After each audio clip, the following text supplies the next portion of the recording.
Hey, everybody. Welcome back to another episode of the Sarah Berry Show. For those of you that have been here all along, thank you so much for continuing to show up. And for those of you that this is your first time, welcome. We are so excited to have you here today. And I have a guest that's, I don't know, are you a repeat offender? Is that what we should call you, Millie? Or I don't know what we call somebody that keeps coming back, but I cannot tell you how much of a treat you guys are in for today. Millie shows up every time. She packs a good punch and just brings her wisdom and so much knowledge that we just learn every day after each episode. So you guys are in for a treat today. This is episode 15, and we're going to shake it up a little bit simply because I have a story that I want to tell you guys and tell Millie. And I just think it's probably going to hit you in the guts the same way that it did me this morning. And I think it's so interesting the way that topics kind of float up. I know there's some very organized people out there that map out what they're going to talk about for months. And that's amazing. But my topics tend to kind of come out of nowhere. And I'm grateful for it because it just causes me to stop and think. And that's what I want us to do today. I want you to pause a little bit and think about this story and some of the things that we're going to touch on with Millie today. So without further ado, my friend and amazingly talented health and wellness coach, energy coach, Millie Barra is here again for this episode. So welcome, Millie. Well, thank you again, Sarah. It's always great to be on here, and again, I am up for any time you want to have me on here as a repeat offender. I'm always game for it because again, I have such a heart for women and particularly moms. And, I think I'm sure every mother and every generation has said this, but it is trying times, but it just seems like being a mom and going through motherhood currently right now has a slew of challenges. And we are kind of charting territory that is unlike anything we've ever experienced. Yeah. So I appreciate for being on here today. And for those of you who have not caught me on previous episodes. Hello, my name's Millie, and I am a mindfulness and energy coach, and I primarily help working moms work towards doing the deep inner healing work of healing past traumas and emotional overwhelm so that they can come back to themselves and find center and alignment within themselves so that they can show up better for everyone else around them who need them. And really, I just have this message that we as women really truly hold the keys to everything that we're seeking. Yeah. And it is coming back and reconnecting with our higher self and really tapping into what she needs so that we can nurture that, so that we can help others. Because right, as moms, we have a lot of hats. Oh, and our cup is oftentimes empty because everybody's dipping into it. But really the key is coming back to yourself. Yes, I agree. And Millie's always so humble when she says this, but really and truly, you guys, she's a miracle worker. And I've had some experience with her just one-on-one. And we're going to do something kind of fun today. Like I said, we're going to shake it up a little bit. But first, do you want to hear my story first, Millie, or do you want to wait? I would love to hear it first. Okay. Yes. Okay. I was literally curling my hair as I heard this, and I was on the TikTok. The TikToks don't stop. The TikTok train, right? Oh my gosh. TikTok is a rabbit hole to beat all rabbit holes. And I'm probably, I don't know, too old and uncool to be on there, but it's kind of a new social media platform that I've been exploring, actually kind of learning about for my business. But I don't even know how this lady, it just came across my For You page. So if you're not familiar, TikTok has an algorithm, just like most all social media platforms, that starts popping up recommendations for things that you might like. And this one rolled across my For You page, and it just came out of left field. And I think it was a message that I just so needed to hear. And I'm almost bursting. I just wanted to share it with all of you because it's so relevant. And it has to do with a butterfly. And I know there's so much symbolism and things that we could talk about, the life cycle of a butterfly and how we all go through these seasons. But I like the message in this one because it talks a little bit more about pausing and stopping. And you usually think about the process of a butterfly as this really smooth, beautiful thing. But this story had a little different twist. So what it was is this little boy, it talked about this little boy that would walk to and from school every day. And he walked by this house where this old man lived and learned that this old man raises butterflies. And so I don't know how old the boy was, but he would walk back and forth, and he got very curious one day and decided to stop. And so he stopped and asked the man, "What are you doing?" And he said, "Well, I raise butterflies. And if you'd ever like to learn more, stop and I'll show you a little bit about what that's about." So pretty soon the little boy got really excited and every day looked forward to stopping at this old man's house. And it got to be every day after school, he would stop and he would be there for like hours learning about raising butterflies and caring for butterflies and the whole process. And pretty soon the boy got brave enough and started asking, "Do you think someday I could take home one of these butterflies in this jar?" And the old man said, "Well, I'll consider it and maybe someday, but I don't think you're ready yet." So faithfully, every day the boy would come back and forth and help the old man. And every day would ask, "Is today the day that I get to take a butterfly home?" And every day the old man would say, "Someday, but not today." Well, finally, one particular day after school, the boy went to help the old man and said, "Is today the day I get to take the butterfly home in a jar?" And he said, or the cocoon home in a jar. And the old man said, "I think you're ready, but you have to answer me one question. What is the most important thing I've told you about taking a cocoon home in a jar?" And the boy said, "Well, don't ever open the lid until the butterfly is ready." And the old man said, "Yes, that is exactly right. And that shows me that you are now ready to take home your butterfly." So the little boy is so excited and he very carefully takes this cocoon home in the jar and places it in his bedroom and just sits and watches and gets his flashlight every morning and watches this cocoon, and there's nothing that happens. But one morning in particular, he shines his little flashlight in there and all of a sudden the cocoon starts to wiggle just a tiny bit. And he gets really excited and realizes something's happening. And the cocoon wiggles a little more. And then all of a sudden there's a little crack and it starts to open. And he gets really excited and keeps his little light. And pretty soon the very tiny corner of the wing starts to poke out. But then it stops. And he gets really worried and thinks, "Oh no, this butterfly is not going to make it." So he shakes the jar a little bit and it kind of wakes the cocoon up. And all of a sudden the split starts to get a little bigger and out pops the most beautiful wing. And so he's so excited it's happening.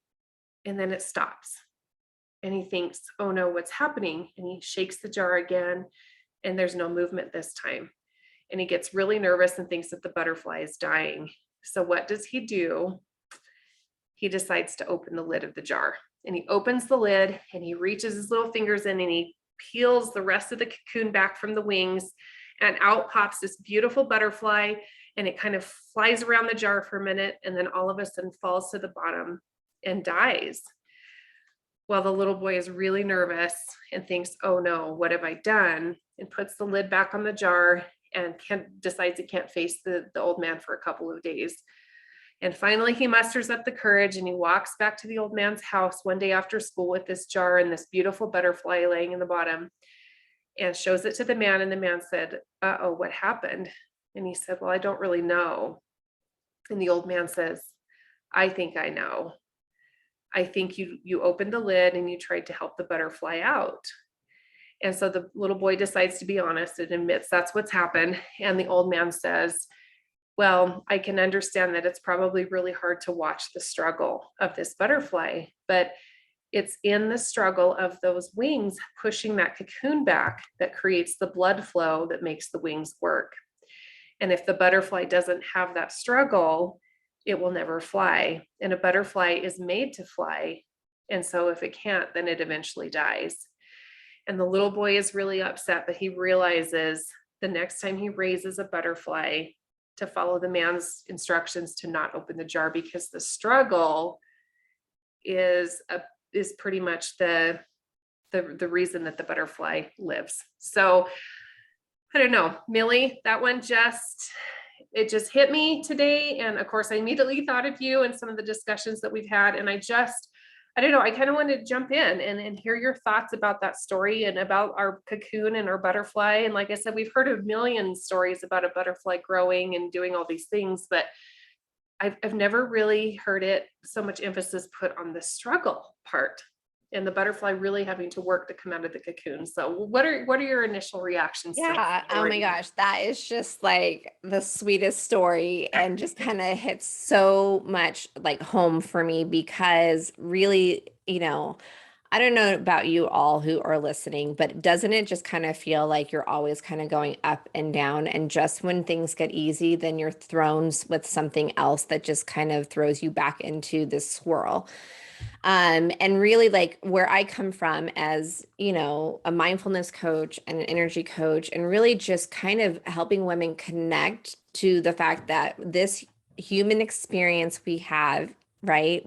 Right. We have, prior to where, coming here and experiencing your humanism, whatever you believe, like, obviously we all know there is something before, there's possibly something after, but we come here for a reason, right? And it's a journey. And we are sent here because we kind of sign up. Like, I'm under the belief that we're here on a mission, and we kind of make an agreement before we come and say, these are the things that I'm going to learn. These are the lessons that I want to learn and I want to experience. And this human experience is it's really uncomfortable. Yeah. Because it is those lessons. It's just like a baby learning to walk, right? Where it's a struggle, but you got to keep getting up and you got to keep going. I mean, the difference between us and a baby is the baby doesn't know any difference. It doesn't have any life experience in knowing that they have past things that have told them that they can't, or that it's uncomfortable, or it's painful to do these things that are outside of our comfort zone. Yeah. But really, like, one thing for me in my own journey, because definitely, like, there are, in my healing journey, there are lots of ups and there are a lot of downs. Our healing journeys are not linear. Right. And a mentor of mine, she just really reaffirmed, she's like, you lean into this uncomfortable feeling. And I'm like, no, I can't do that, because I need to get to the other side of it. And I want to be on the other side where I am feeling better and feeling good and, thriving and doing all these different things. And she's like, no, she's like, that is actually a sign that you are expanding, you are growing. Yeah. So just like that butterfly that has to work through it and push and struggle and do all those things so that it can get the blood flowing, so it can pop out and be able to survive. It's just like us. Yeah. Those are the things. And so often we have really gone really far on the other side, I think, as a society, primarily, us Americans, where we want to shut off our emotions. Mm-hmm. We want to stuff the bad things down. But Millie, there's an app for that, and there's a pill for that, and there's a quick answer, isn't there? Isn't there a quick answer for all those things that you're talking about? We are an instant gratification. And even now our children are even more so, because it's like, right, all they have to do is push a button. They have instant entertainment or access to knowledge or anything else. And so we very much have gotten disconnected from being able to be our whole person, mind, body, and spirit. Mm-hmm. And oftentimes we're just focusing on other things and not really focusing on the alignment of all of that, which then creates a disbalance, I feel like, in what I've experienced, where unless you're giving that attention to that whole person, you're going to find disjointedness in other areas of your life. Well, and I think, again, the part of this story, it's not, I mean, we all hope that there's going to be a beautiful butterfly at the end. I mean, and let's all say we want to be beautiful butterflies. We all want that, but it wasn't just the butterfly needed to get out of the cocoon that hit me. It was the butterfly needed blood to its wings too. It wasn't just point A to point B. There's a whole host of things that happen in that process, that it's not just shedding a cocoon. It's kind of giving fuel and life to what it is when you shed the cocoon. Then what happens, and it was like, oh wow, to kind of focus on that midpoint and the point when really it kind of sometimes would be easier to just stop. Right. And I guess I'm kind of shouting back to those of you that have made those New Year's resolutions or have fresh goals. And like I said before we turn on the camera, it feels like the 147th day of January right now. Does anybody else feel like that? This is like that weird no man's land of, let's just stop. The cocoon's warm and cozy. It would be a lot easier just to kind of stay here. Right. But I don't know. It's just interesting how, as I think humans, we kind of want to stop sometimes. And as soon as it gets uncomfortable, as soon as like the heat starts going up, like initially we want, and that goes back then, of course, to your mindset And also then going and what I do then is, okay, let's follow this back and see, okay, what past experiences, belief patterns, or things or trapped emotions that you've experienced are currently showing up in the present moment of why you're behaving the way you're behaving. Because again, we are who we are because of our experiences. And so if we're continuing being like, okay, yep, I said I was going to exercise 3 times a day every week or whatever it is. And here we are on week almost 4, I guess, of January.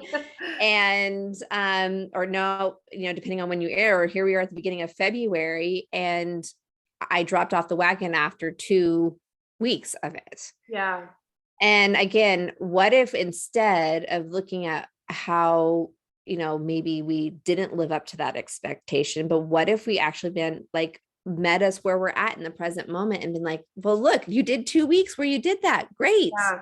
Instead of this whole all or nothing, I have to be on point 100% of the time. Because that's almost impossible. I mean, for example, I have a sick kiddo home today. That was not planned today. Like I can even hear him at the door saying, mom, but that's just reality. Right. And if we get too wrapped up in wishing things were a certain way, versus settling in and accepting where we're at, then life is going to be pretty miserable. Bottom line. So, okay, Millie, that we could talk about this all day, but talking is one thing. We need some practical tips and kind of strategy to get through this. So what do we do when our wing is halfway out of the cocoon and it would be really easy to pause? What kinds of tips would you say when you're in kind of that pause and that stop is, I don't know about you, but it sounds like time to breathe and time to not get in a hurry to the next step necessarily, not give up, but what recommendation would you give that's practical? Yeah. And I know I've mentioned this in past things about going back to your breath, but again, it's the power is in the pause. You need to go back and just pause in that moment if you can, even if it means, hey kids, mama needs a timeout. I'm walking to my room for just a second. Because the thing is too, is it's more than just that uncomfortable feeling, but obviously there's some emotions, right, that are being stirred up. And so being able to identify and recognize those things that are coming up and triggering you. Okay.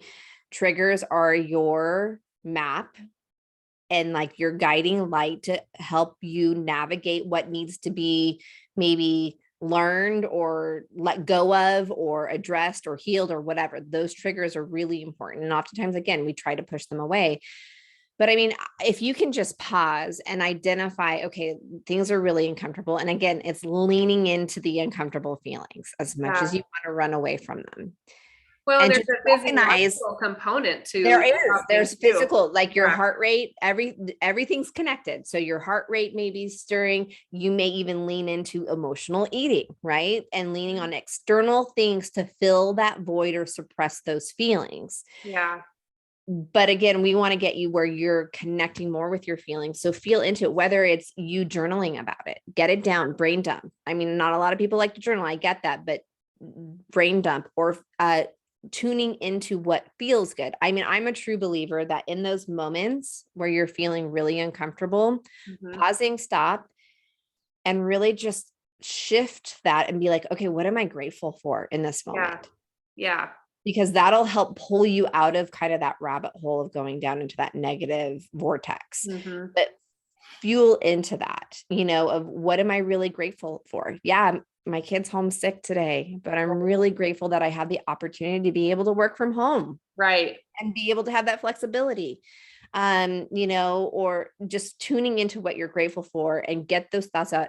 Breath work. If you can do a stillness practice. I mean, I'm still, whether it is waking up in the morning, whether it's reading scripture, all those things, but even just the power and pause. A lot of times we do a lot of praying, right? Where we are pushing out a lot of where we're asking for things or asking for guidance or all these things. But how often do we actually stop and give our creator the opportunity to answer back?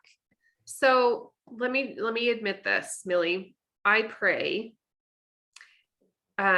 in lots of different ways. I think we all have our own way of connecting to Jesus, God, whoever your higher person is, or it doesn't matter. I think whatever works for you works, and continue doing that. But I'm gonna just be the naive one and admit to you, I hear all the time, just breathe. And I'm thinking, well, I do that all day. Like, tell me what it means when you say breath work. Tell me what that looks like. And actually, you know what, guys? If you're not on YouTube, you need to be. That's the happening place. We're going to do this. Let's do a quick, show me what it means when somebody says, just practice breathing. I want to know. Yeah. So a lot of times people think breath work and they're like, okay, I'm going to breathe through it. I'm going to breathe through it and see how it's all coming up from my shoulders, and it's fast. They're fast, short breaths. Okay. When I say breath work, again, it's really slowing down, and we are going to do deep breathing where we are bringing in that breath and pulling it all the way down. And you're coming from a diaphragm. I know not everybody can see this, but maybe I'll scoot back, but you're coming from your diaphragm. Okay, if you guys are running, so you can actually put your hand on your tummy. Pull over, everybody. Let's do this together. If you're running, stop on the trail. People will think you're crazy. It's okay. Pull the car over. Let's do this. Yeah.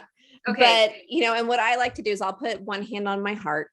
Okay. On my heart. And just because, again, like, I feel like your heart is your compass. Next to your brain, it's the most important thing, if not even more important. Right. And then put it on your belly, kind of where your diaphragm is. And when you take a deep breath in, and again, I do it through my nose. Some people feel better through your mouth. Again, right now, whatever feels more comfortable, but you're going to take a deep breath in through your nose. And instead of sucking your stomach in, you're going to actually expand out your diaphragm. And it takes some practice of learning because you're not coming from your shoulders. I'm good at pushing my stomach out. And, and be in a comfortable position, whether it's sitting in a chair. I mean, I even do breath work where I'm laying flat on the ground because that feels better for me. Okay. But you're going to take it in through your nose, and we're going to do a count of, like, let's say 4 seconds. So counting in for 4 seconds, you're going to breathe in through your nose. Okay. 1, 2, 3, 4, and you're pushing it out from your diaphragm. So that fills your whole lungs. And then you're going to exhale out from your mouth. Okay. And then we're going to actually push out all the air from there. So we're going to go out 6 seconds afterwards. So let's do that again. So you're going to breathe in through your nose, count in through 4, 1, 2, 3, 4, and then exhale out your mouth. 1, 2, 3, 4, 5, 6.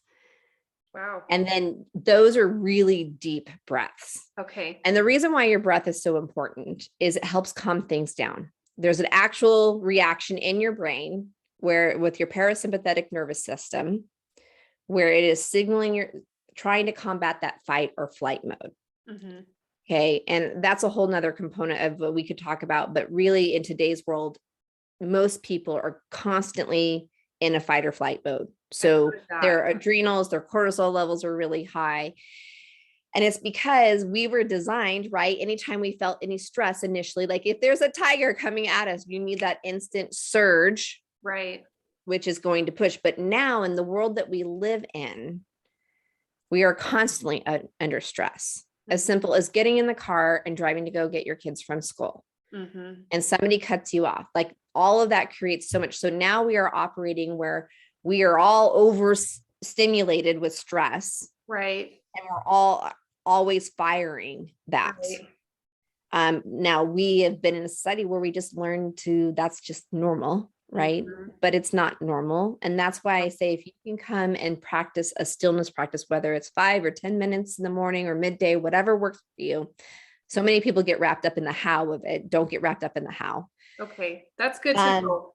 Yeah. Give yourself some grace. Yeah. Some days I don't do it first thing in the morning. Sometimes it's 2:00 in the afternoon. Yeah. Or sometimes it's in the car where I put on some relaxing music and I just practice my breathing as I'm driving. Yeah.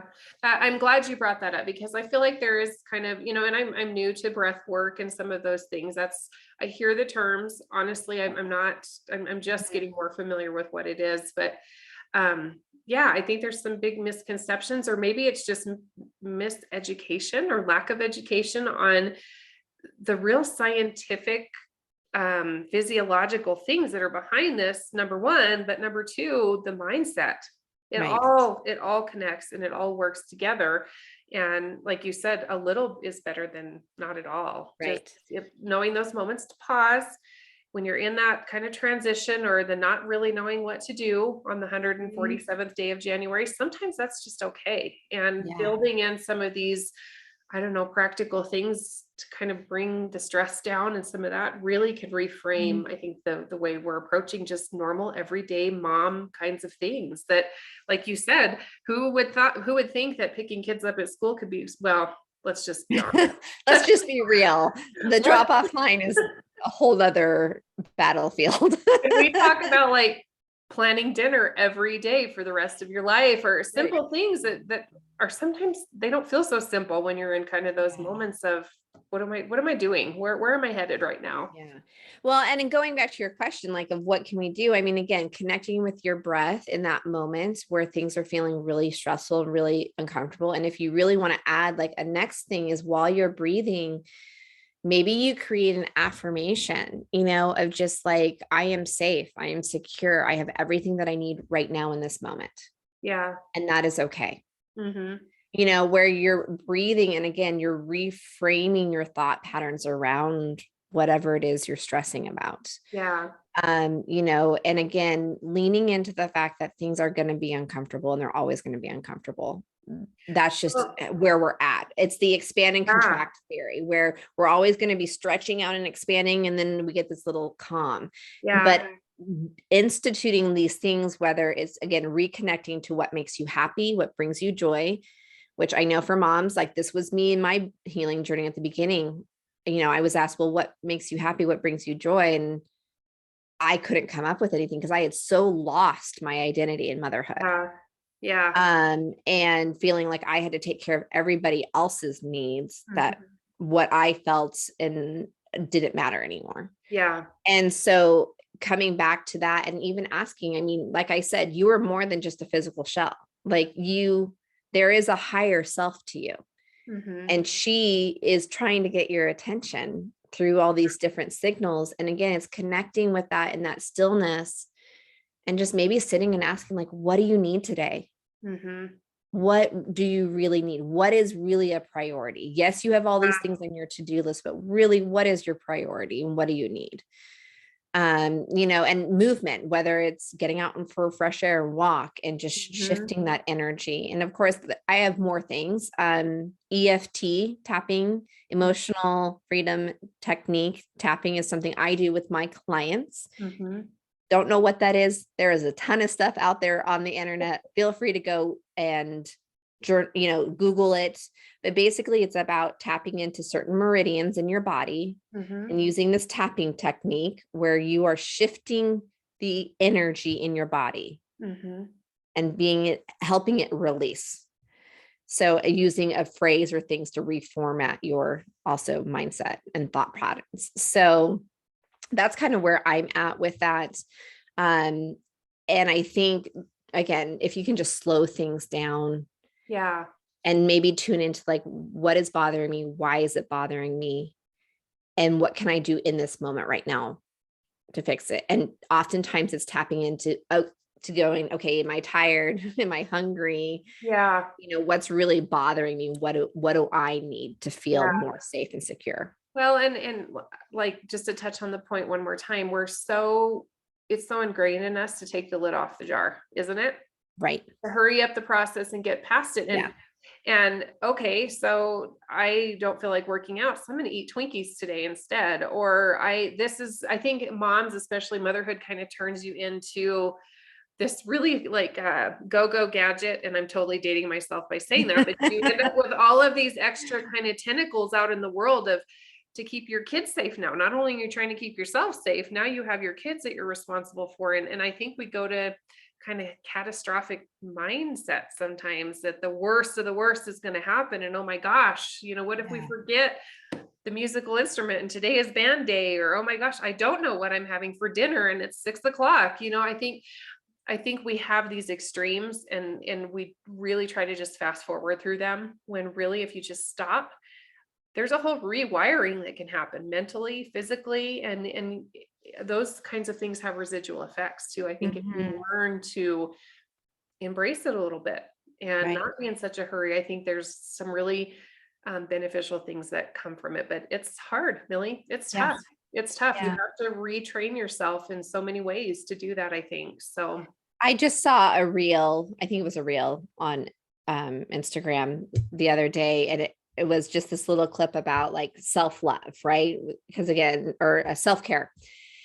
And because self-care is like this big buzzword and everything. And really, it was like self-care is more than just carving out time for yourself, but it's really truly making sure that you're feeding yourself yeah. what fuels you. You're moving your body in a way that feels good for you. It's tapping into the things that you enjoy. You Mhm. know, it's not just going and scheduling a pedicure or a manicure, but again, Yeah. self care is about reconnecting and coming back within Yeah. and really rediscovering what she needs and Mhm. giving her the love and the nurture and care that she needs. You Yeah. know, we Chocolate cake and bubble baths. I think I saw that somewhere. That, I mean, let's be honest, those are all wonderful, but But that's are you going to feel good after you eat the chocolate cake? Are no, you going to that's sit in the bath and truly be able to relax, or is your mind going to be running? I yeah. mean, I did a reel that was, Phoebe laughing, saying, remember that time when we thought like a bubble bath really was going to calm us down, right? Yeah. And it's the truth. I mean, I do enjoy my baths, and I've gotten to that place where I have been able to, Yeah. but really, again, it's reconnecting. And so sometimes it's just a matter of like, again, stopping, putting my hand over my heart and just speaking kindly to her Yeah. and just letting her know that she's safe Yeah. and that it's okay to be frustrated right now. It's okay to be feeling scattered or whatever it is you're feeling. Yeah. Because I'm from the standpoint that there is no bad emotion. Mhm. I know that. So you're like, what are you talking about? Like hatred or anger, those are bad emotions. No, those are just signals in your body. Emotions are just signals in your body letting you feel, Yeah. and they're just directing things. It's what you do with those emotions then that can create some negativity around it. But Yeah. so yeah, but going back to this whole like uncomfortable having to work, and in your story, one thing that also stands out in my mind is that little boy, right, that could not wait, Yeah. not trust the journey, Mhm. and felt a need to intervene. Yeah. And I think, again, like you said, we're always trying to maybe come from I'm trying to fix the situation Yes. because I think that's the best thing that needs to happen, Yeah. really allowing it just to unfold how it is. Yeah.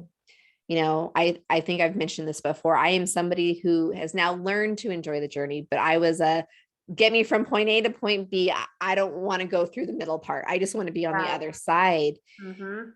And we can't rush it because really, is there any other side? Don't know. Don't Right? know. In the Yeah. sense of like, are we ever going to arrive, or are we just arriving to the next thing that's going to take us into another thing? Well, I think the butterfly is a perfect example of that. Yeah. We all did it. What was that? Third grade, second grade when we The you life got cycle. yeah, the life cycle. It's just another nod to the fact that things do cycle. There are Mhm. seasons. There are seasons of growth. There's seasons of dying. There's seasons of just stagnation too. And all of it is an important part of the process, I think. And Yeah. um, learning these tips and tricks and techniques really that get you through those dead and not so fun times, I think are, Yeah. the fun days, they're easy, right? Everybody wants those. They're fun when Right. the butterfly finally flies. That everybody wants those days, but um, knowing you're normal, knowing that most everybody kind of handles it. And I think we're all trying to hide the fact that, and social media for so many reasons has made it look like other people have it figured out and we're the ones that are crazy, which causes us, I think, to go inward more than normal. And really, it's just identifying that this is a feeling coming from somewhere, and here's a technique to handle it, and taking one little step at a time to learn to manage those things and know that it's just all part of the process. So, Yeah, exactly. So Maybe try some breathing. I mean, there's the Calm app. I use the Insight timer because oftentimes if we're left to doing some of these things on our own, then we get too wrapped up in the how or Yeah. the inner mind chatter. And that's the other thing too. So many people think of the stillness practice. They're like, oh, it has to be perfectly serene and I can't have anything going on in my head. Thoughts are normal. Mm-hmm. When you're in that stillness, thoughts are normal. Yeah. It's okay. That's just how your brain works. It's Yeah. not a bad thing for you to not be able to shut them off. Yeah. But, guided meditations were something that's what helps me, just having something to help me go through it. So I recommend those. Again, journaling or brain dumping if you can, Yeah. just to kind of get everything out and not holding on to it. Yeah. Do you want to know what I recommend? What? I recommend my friend Millie. And if you're really interested or even just curious, why don't you give us a way to get a hold of you, Millie? Because really, I think, like I said, this is a whole new concept for me. It's such I don't want to say a buzzy thing because it's been around for ages and ages and ages, but you hear breath work and you hear these things and it just feels way out there. But Right. to know that our bodies are wired a certain way and we were made to actually be able to regulate some of this it's such an eye-opener for me. So if people are more interested in learning about this, where can they find you? Yeah. And I think we've tried it the other way for a while now, right? According to Western medicine or, this whole suck it up and keep going mentality. But I think the newer generations are basically seeing the effects of that. And that's why we're remembering again, we're coming back around and we're remembering again the importance of that. But you can find me on Instagram at Millie Barra. I'm just simple handle there. I'm also over on Facebook as well. I do have a private community for moms that focuses a lot around this, where I try to tap in and sprinkle in some trainings and some tips and things. So my link for that is on both my Facebook page and also my Instagram. There's a link in the bio, so you can connect with me there. I also have some things coming out in March. So feel free to follow me with that. You can find me on my website, which that's kind of under construction right now. It's going to be changing a little bit because I've been really narrowing down in my niche of where my direction I'm going, but it is www.thrive-within.com. So you can find me there as well. But I do have some things coming up primarily around helping moms that struggle with mom rage. That is a huge thing because I don't know if you know, but actually anger is a response to anxiety. So that is something that I am passionate about, helping moms learn how to self-regulate so that they aren't being triggered, that is causing a response. So I have some new program coming out called Calm Your Inner Momster. Well, I won't be signing up for that because I have it all figured out, Millie. And I wish I could empathize with what you're saying, but things are smooth around here. And likewise, don't get me wrong, she rears her ugly head for me as well. I don't want to cast that vision that my home is this serene, quiet home. I have two very busy boys of my own. But really it's just about being able to be less reactive. What to do in those moments of when you are being triggered like that, because that we all don't want to show up like that.